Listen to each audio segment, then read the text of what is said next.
नमस्कार दोस्तों, आप सभी का स्वागत है Alia exam quiz YouTube channel में। तो सबसे पहले आप सभी को मकर संक्रांति की ढेरों सारी शुभकामनाएं। और इसी के साथ में आज रीट लेवल 2 जो एसएसटी का मॉडल पेपर है वो मैं आपके लिए लेकर आया हूं। तो जो भी साथी यहाँ पर नए हैं वो चैनल को सब्सक्राइब कर लेना और साथ में ही नोटिफिकेशन को भी ऑन कर लेना ताकि आने वाली प्रत्येक क्लास का नोटिफिकेशन आपको मिलता रहे।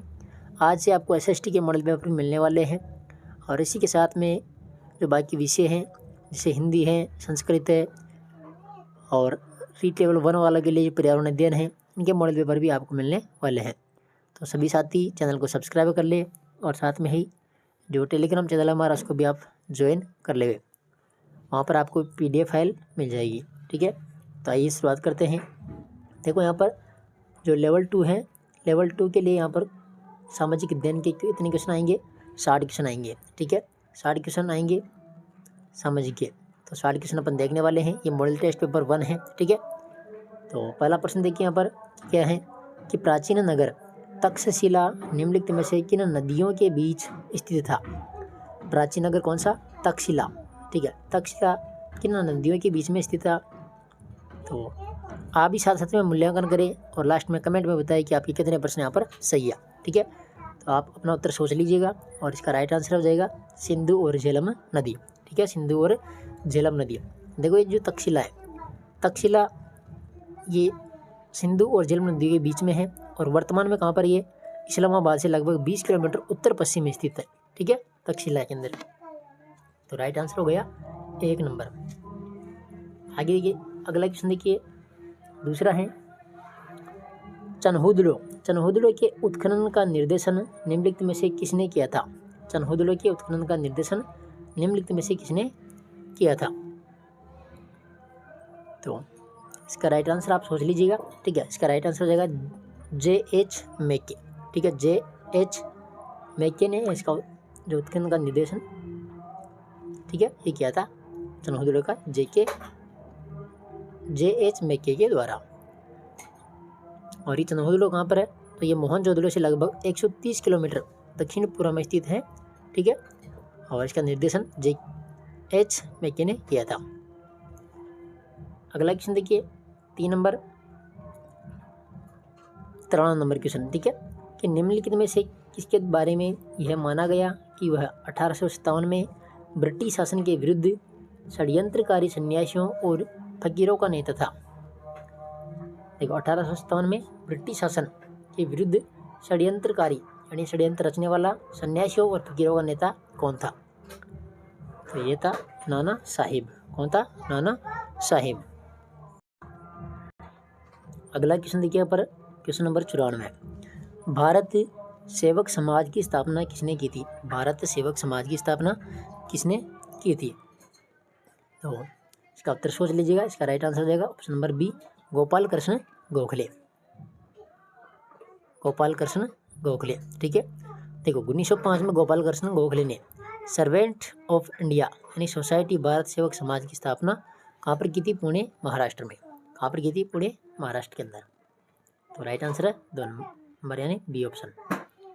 अगला क्वेश्चन देखिए 95 नंबर क्वेश्चन है कि मौर्य काल में वर्णित भाग एवं बलि थे। मौर्य काल में जो एक तो भाग और एक बलि, तो ये क्या थे? तो ये राजस्व के स्रोत थे। ठीक है, भाग और बलि क्या थे? राजस्व का स्रोत। तो 95 नंबर क्वेश्चन में ऑप्शन नंबर सी आंसर हो जाएगा। ठीक है, अगला क्वेश्चन देखिए 96 नंबर क्वेश्चन है ऋग्वेद के कौन से मंडल में पुरुष सूक्त में पहली बार शूद्र वर्ण का उल्लेख मिलता है? पुरुष सूक्त में पहली बार शूद्र वर्ण का उल्लेख मिलता है कौन से मंडल में? ठीक है, तो यहाँ पर कौन सा हो जाएगा? 10वां मंडल। ठीक है, डी ऑप्शन इसका राइट आंसर है। अगला क्वेश्चन देखिए क्वेश्चन नंबर 97। क्वेश्चन नंबर 97 है अशोक के कौन से शिलालेख में कलिंग के युद्ध का वर्णन मिलता है? अशोक के कौन से शिलालेख में कलिंग के युद्ध का वर्णन मिलता है? तो कौन सा हो जाएगा यहाँ पर? 13वां शिलालेख। ठीक है, इसका राइट आंसर है option number C.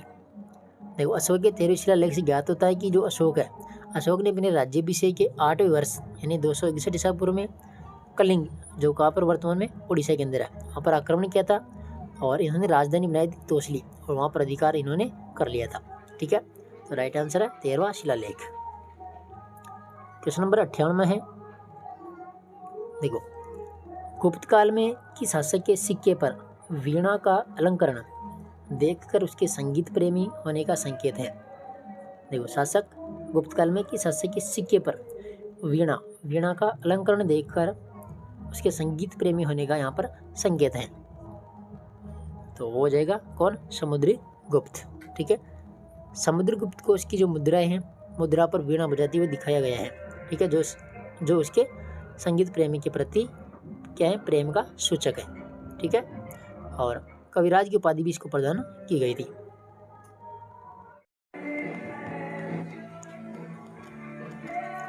Question number 99, Delhi सल्तनत के किस सुल्तान ने तुर्कान ए चहलगामी यानी चालीसा दल को समाप्त किया था? दिल्ली सल्तनत के किस सुल्तान ने तुर्कान ए चहलगामी यानी चालीसा दल को समाप्त किया था? तो वह कौन था? बलबन। कौन था? बलबन। देखो, सर्वप्रथम तुर्कान ए चहलगामी में चालीसा दल था, इसका गठन इल्तुतमिश ने किया था। किसने किया था? इल्तुतमिश ने, जिसे बलबन ने अंतिम रूप से समाप्त किया था। ठीक है, बलबन ने अंतिम रूप से समाप्त किया था। यहाँ पर राइट आंसर है ऑप्शन नंबर सी। अगला क्वेश्चन देखिए, क्वेश्चन नंबर 100। देखिए, क्वेश्चन नंबर 100 है कि भारत में निम्नलिखित में से किसके प्रयासों से सती प्रथा को रोकने हेतु कानून पास किया गया? भारत में निम्नलिखित में से किसके प्रयासों से सती प्रथा को रोकने हेतु कानून पास किया गया था? तो इसका राइट आंसर राजा राम मोहन राय। ठीक है, राजा राम मोहन राय के प्रयासों से। जो तत्कालीन गवर्नर कौन थे? William Bentinck. इसने 4 दिसंबर 1829 को सती प्रथा रोकने हेतु कानून पास किया था और राजा राम मोहन राय के द्वारा 20 अगस्त 1828 को, देखो कब? 20 अगस्त 1828 को कलकत्ता में ब्रह्म समाज की भी स्थापना की गई थी। तो राइट आंसर है ऑप्शन नंबर बी। ठीक है साथियों, अगला क्वेश्चन देखिए, क्वेश्चन नंबर 101। मुगल कालीन किस रचना में 14 सूफी सिलसिलों का उल्लेख किया गया है? मुगल कालीन किस रचना में 14 सूफी सिलसिलों का उल्लेख किया गया है? तो इसका जो राइट आंसर है हो जाएगा आईने ए अकबरी। ठीक है, आईने अकबरी। अबुल फजल ने आईने अकबरी में 14 सूफी सिलसिलों का यहाँ पर उल्लेख किया है। किसने किया है? अबुल फजल ने। ठीक है, तो इसका राइट आंसर है बी ऑप्शन। 102 नंबर देखिए, क्या कह रहा है कि ऋग्वेद कालीन दशराज्य युद्ध में निम्नलिखित में से कौन सी जनजाति 10 जनजातियों के परिसंघ में शामिल नहीं थी? देखो, अच्छा क्वेश्चन है ये भी। तो क्या हो जाएगा इसका राइट आंसर? वापस देखिए कि ऋग्वेद कालीन दशराज्य युद्ध में निम्नलिखित में से कौन सी जनजाति 10 जनजातियों की परिसंघ में शामिल नहीं थी? देखो, अनु भी थी, द्रह्यु भी थी और पत भी थी। इसमें जो मत्स्य हैं, ये मत्स्य इसमें शामिल नहीं थी। ठीक है, देखो ये 10 जो जनजातियाँ थी कौन कौन सी थी? पुरु, यदु, तुर्वस, अनु, द्रहु, अलिन, पक्त, बलानस, सी और विशानिन। ठीक है, और ये जो युद्ध था ये कहाँ पर लड़ा गया था? पुरुषणी नदी के तट पर, जिसमें भरत विजय हुआ था। तो राइट आंसर यहाँ पर डी ऑप्शन। अगला देखिए 103 नंबर क्वेश्चन। ये क्या कर रहा है कि महाराष्ट्र के निम्नलिखित सक्रिय सुधारकों में कौन सा समाज सुधारक परमहंस मंडली से संबंध नहीं था और उसका उद्देश्य केवल मूर्ति पूजा एवं जाति प्रथा का विरोध करना ही रहा? तो इसका राइट आंसर है Gopal Hari Deshmukh. Option number B, Gopal Hari Deshmukh. अगला क्वेश्चन देखिए 104 नंबर कि भारत के मूल संविधान में कितनी अनुसूचियाँ थी? जो भारत का मूल संविधान था, मूल संविधान की यहाँ पर बात हो रही है, तो मूल संविधान में कितनी अनुसूचियाँ थी? तो इसका राइट आंसर हो जाएगा 8 अनुसूचियाँ। ठीक है, जो मूल संविधान था इसमें 8 ही अनुसूचियाँ थी और वर्तमान में कुल 12 अनुसूचियाँ हैं। वर्तमान में कितनी है? 12 अनुसूचियाँ। देखो 8 अनुसूचियाँ तो मूल संविधान में थी, नवी अनुसूची जो है ये प्रथम संविधान संशोधन हुआ था 1951 में, इसके अंदर जोड़ी गई थी। ठीक है, और इसके अंदर क्या किया गया था, ये राज्य द्वारा संपत्ति के जो अधिग्रहण की विधियों का उल्लेख यहाँ पर किया गया था। 10वीं अनुसूची जोड़ी थी 52वां संविधान संशोधन 1985 के द्वारा।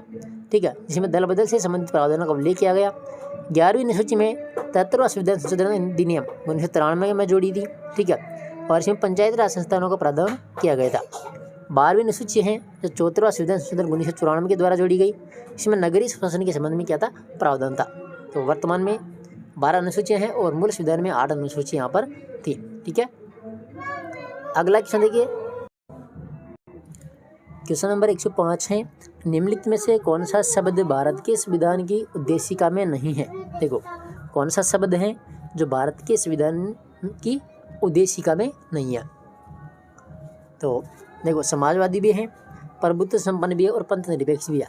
ये जो लोक कल्याण है, ये लोक कल्याण यहाँ पर उद्देशिका में शामिल नहीं है। ठीक है, भारतीय संविधान की जो प्रस्तावना है, प्रस्तावना में समाजवादी, पंथ निरपेक्ष, प्रभुत्व संपन्न शब्दों का यहाँ पर प्रयोग किया गया है। जबकि जो लोक कल्याण है, ये लोक कल्याण, ठीक है, लोक कल्याण शब्दावली का जो प्रयोग है वो भाग नंबर 4 यानी नीति निर्देशक तत्वों में अनुच्छेद 38 में इसका यहाँ पर लोक कल्याण को यहाँ पर प्रयोग किया गया है। ठीक है, तो ये आ जाएगा भाग नंबर 4 नीति निर्देशक तत्वों में। ठीक है, तो डी ऑप्शन इसका राइट आंसर हो जाएगा। अगला क्वेश्चन देखिए 106 नंबर, निम्नलिखित में से संविधान के कौन से अनुच्छेद में कानून के समान संरक्षण का प्रावधान है। कौन से अनुच्छेद में कानून के समान संरक्षण का प्रावधान है।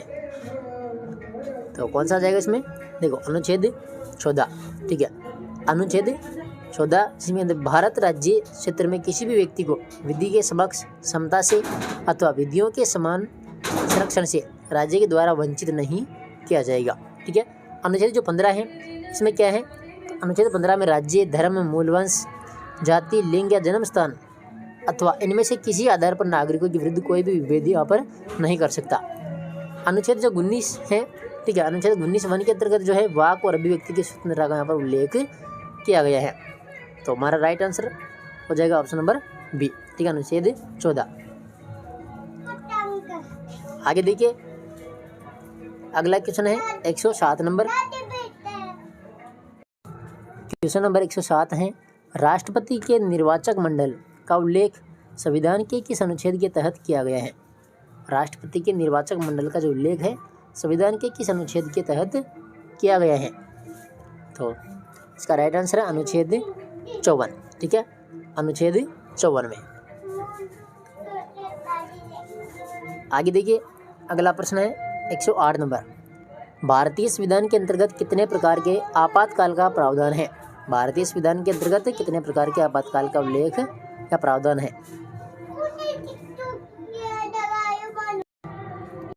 तो इसका राइट आंसर है 3। ठीक है, ऑप्शन नंबर बी हो जाएगा कि भारतीय संविधान के अंतर्गत 3 प्रकार के आपातकाल का यहाँ पर प्रावधान किया गया है। पहला एक तो जो अनुच्छेद 352 है। ठीक है, अनुच्छेद 352 जिसमें युद्ध, बाहरी आक्रमण और शस्त्र विद्रोह की स्थिति में संघीय मंत्रिमंडल में जो मंत्रिमंडल होता है उसके लिखित परामर्श पर राष्ट्रपति संपूर्ण भारत या फिर किसी एक भाग में क्या करेगा, आपातकाल की घोषणा कर सकता है। ठीक है, अनुच्छेद 352 में। दूसरा है अनुच्छेद 356, ये संवैधानिक तंत्र अगर विफल हो जाता है, ठीक है, तो जो राष्ट्रपति शासन के रूप में यहाँ पर ये जाना जाता है और भारत के राज्य में लागू किया जा सकता है। ठीक है, राष्ट्रपति शासन अनुच्छेद 356 ये कब लगेगा, जब संवैधानिक तंत्र क्या हो जाए, विफल हो जाए। और एक अनुच्छेद 360 जिसमें वित्तीय आपातकाल इसको कह सकते हैं अपन। ठीक है, वित्तीय आपातकाल। तो यहाँ पर आ जाएगा राइट आंसर 3। ठीक है, अगला क्वेश्चन देखिए 109 नंबर, वार्ड सभा की गणपूर्ति होती है। वार्ड सभा की गणपूर्ति होती है, तो ये इसका राइट आंसर हो जाएगा 1/10। ठीक है, 1/10। देखो वार्ड सभा की गणपूर्ति जो कुल सदस्य है यानी कुल सदस्य संख्या 10% होती है और वार्ड सभा की प्रतिवर्ष कम से कम 2 बैठकें होती है और 6 सप्ताह में ये 1 बैठक होती है। ठीक है, तो यहाँ पर राइट आंसर है 1/10। आगे चलिए, 110 नंबर क्वेश्चन देखो, स्थानीय स्वशासन है, स्थानीय स्वशासन है, तो इसका राइट आंसर हो जाएगा देखो कि वह व्यवस्था जिसमें उन स्थानीय इकाइयों जिनमें निर्वाचित व्यक्ति होते हैं जिनके द्वारा स्थानीय सेवाओं का प्रशासन हो, तो सी ऑप्शन इसका राइट आंसर हो जाएगा। ठीक है, 110 में।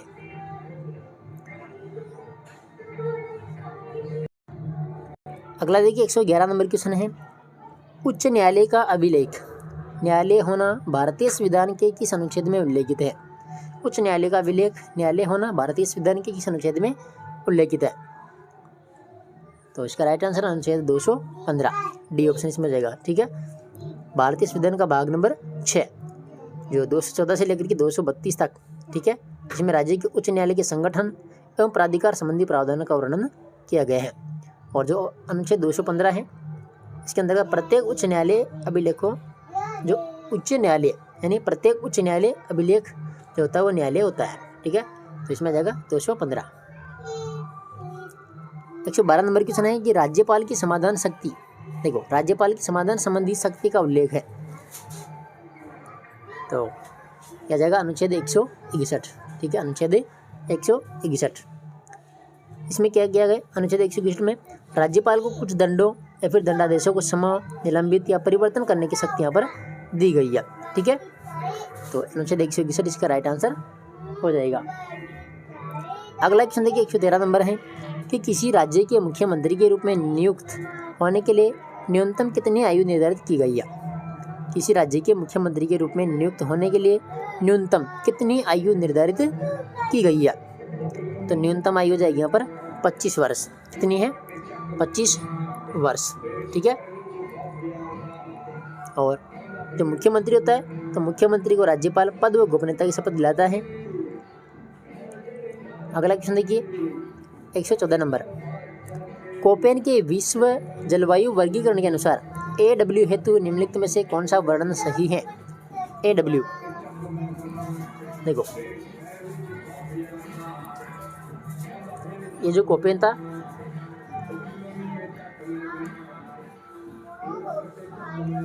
तो पहले तो इसका राइट आंसर देख लेते हैं कि AW तो निम्नलिखित में से कौन सा वर्णन सही है। तो इसका राइट आंसर है ऑप्शन नंबर डी, उष्ण कटिबंधीय सवाना जलवायु। ठीक है, देखो जर्मन भूगोल होता था कोपेन, और इन्होंने विश्व को जो जलवायु के आधार पर विश्व को कितने भागों में बांटा था? 5 भागों में। ठीक है, कितने भागों में बांटा था? 5। तो पहला था उष्ण कटिबंधीय आर्द्र जलवायु, दूसरा शुष्क जलवायु, तीसरा उष्ण और शीतोष्ण जलवायु, चौथा महाद्वीपीय जलवायु और पांचवा था ध्रुवीय जलवायु। ठीक है, और यहाँ पर जो वर्गीकरण किया था AW कोड जो था ये उष्ण कटिबंधीय यानी शुष्क सवाना जलवायु प्रदेश को दर्शाता है। ठीक है, जिसमें A था उष्ण कटिबंधीय जलवायु और W यानी सूखा जो मौसम है इसको इंगित करता है। तो इसका राइट आंसर है ऑप्शन नंबर डी। ठीक है, अगला देखिए क्वेश्चन नंबर 115 है कि वायुमंडल में ओजोन की उपस्थिति महत्वपूर्ण है। वायुमंडल में ओजोन की उपस्थिति महत्वपूर्ण है क्योंकि यह शोख लेता है, यह शोख लेता है। तो यह जाएगा केवल पराबैंगनी यानी बी विकिरण को ये शोख लेता है। ठीक है, बी ऑप्शन हो जाएगा इसमें। क्वेश्चन नंबर 116 है ग्रीन मफलर संबंधित है, ग्रीन मफलर संबंधित है ध्वनि प्रदूषण से संबंधित है। किससे संबंधित है? ध्वनि प्रदूषण। क्वेश्चन नंबर 117 है कि हिमालय की पर्वत श्रृंखलाओं के ऊंचाई के आधार पर उनके घटते हुए क्रम यानी उत्तर पूर्व से दक्षिण पश्चिम के संदर्भ में निम्नलिखित में से कौन सा क्रम सही है? कौन सा क्रम सही है? तो 117 में यहाँ पर हो जाएगा लद्दाख, जास्कर, पीर पंजाल और शिवालिक। Option number C. ये कैलाश पर्वत जो है लद्दाख श्रेणी में स्थित है और जास्कर श्रेणी लद्दाख के दक्षिण में स्थित है। पीर पंजाल जो हिमालय है इसकी लघु हिमालय श्रृंखला का पश्चिमी विस्तार है, जबकि जो शिवालिक हिमालय सबसे बाहरी और नवीनतम हिमालय श्रृंखला है। तो इसमें जाएगा सी ऑप्शन, लद्दाख, जास्कर, पीर पंजाल और शिवालिक। अगला क्वेश्चन देखिए क्वेश्चन नंबर 118, निम्नलिखित में से कौन सा युग्म असंगत है? एक तरफ है दर्रा, एक तरफ है राज्य। ठीक है, तो यहाँ पर पूछा है असंगत कौन सा है। देखो 118 में जो लिपुलेख दर्रा है, लिपुलेख दर्रा ये कहाँ पर है? उत्तराखंड में है। ठीक है, उत्तराखंड में है। और ये उत्तराखंड को तिब्बत के पठारी क्षेत्र से जोड़ता है। तिब्बत को पठारी क्षेत्र से जोड़ता है लिपुलेख दर्रा यहाँ पर उत्तराखंड में, ठीक है। दूसरा है नाथुला दर्रा जो सिक्किम में है। नाथुला दर्रा कहाँ पर है? सिक्किम में है, जो सिक्किम को तिब्बत के पठारी क्षेत्र से यानी चीन से जोड़ता है, ठीक है। तीसरा है रोहतांग दर्रा, ये हिमाचल प्रदेश में है। रोहतांग दर्रा ये हिमाचल प्रदेश में अवस्थित है और लेह को मनाली से जोड़ता है, ठीक है। लेह को मनाली से जोड़ता है। बोमडिला दर्रा, तो बोमडिला दर्रा ये जम्मू कश्मीर में नहीं है, ये कहाँ पर है? अरुणाचल प्रदेश में स्थित है। बोमडिला दर्रा अरुणाचल प्रदेश में है और अरुणाचल प्रदेश को तिब्बत के पठारी क्षेत्र यानी चीन से ये जोड़ता है। तो ऑप्शन नंबर जो डी है ये यहाँ पर असंगत है, ठीक है। अगला देखिए क्वेश्चन नंबर 119 कि निम्नलिखित में से किस वृक्ष को जंगल की ज्वाला कहा जाता है? किस वृक्ष को जंगल की ज्वाला कहा जाता है? तो क्या जाएगा इसका राइट आंसर? इसमें जाएगा ढाक, या इसको पलाश भी कह सकते हैं, ठीक है। लाल व पीले रंग के फूलों के अंश को जंगल की ज्वाला कहा जाता है, ढाक को। और इसका जो वनस्पति का नाम है वह है ब्यूटिया मोनोस्पर्मा, ठीक है। और ये वृक्ष राज्य में सर्वाधिक मिलते हैं राजसमंद में और इसके सीमावर्ती क्षेत्रों में, ठीक है। तो इसका राइट आंसर है ढाक। अगला क्वेश्चन देखिए 120 नंबर, पूसा सिंधु गंगा इस फसल की एक किस्म है। पूसा सिंधु गंगा तो किसकी किस्म है ये? तो यह जाएगी गेहूं की, ठीक है। पूसा सिंधु गंगा किसकी किस्म है? गेहूं की किस्म है। और अगर अन्य किस्मों की बात करें तो पूसा विशेष है, पूसा श्रेष्ठ है, पूसा गेहूं है, ठीक है। तो राइट आंसर है यहाँ पर गेहूं। देखो चना की जो किस्में होती है वो होती है पूसा चमत्कार, पूसा 256, पूसा 372, ठीक है। मसूर की बात करें तो मसूर की किस्में पूसा वैभव है, पूसा अगेत मसूर है, पूसा शिवालिक है। और धान की बात करें तो पूसा 667 है, पूसा 834 है, पूसा सुगंध 5 है। तो इस प्रकार से हैं ये किस्में और इसका राइट आंसर हो जाएगा गेहूँ। पूसा सिंधु गंगा किसकी किस्में है? गेहूँ की। तो आज की क्लास में अपन 100 यानी कि 30 क्वेश्चन देख रहे हैं, ठीक है। अपन ने क्वेश्चन नंबर 91 में से देखा 120 तक, तो कितने क्वेश्चन हो गए यहाँ पर? 30 क्वेश्चन। क्योंकि आज थोड़ा जो है बाहर डीजे वगैरह चल रहा है तो थोड़ी आवाज़ से यहाँ पर डिस्टेंस हो रहा है, ठीक है। तो आज अपन 30 क्वेश्चन ही देखने वाले हैं। बाकी जो 30 क्वेश्चन है वो मैं नेक्स्ट क्लास में करवाने वाला हूँ। जो भी साथी यहाँ पर नए हैं वो चैनल को सब्सक्राइब कर लेना। और आपको अब SST के साथ में ही हिंदी, संस्कृत, पर्यावरण अध्ययन सभी के टेस्ट पेपर मिलने वाले हैं, ठीक है। तो मिलते हैं नेक्स्ट क्लास में और बने रहिए आप आलिया एग्जाम यूट्यूब चैनल के साथ में। तब तक के लिए धन्यवाद। जय हिंद, जय भारत। और फिर से आप सभी को मकर संक्रांति की ढेरों सारी शुभकामनाएं।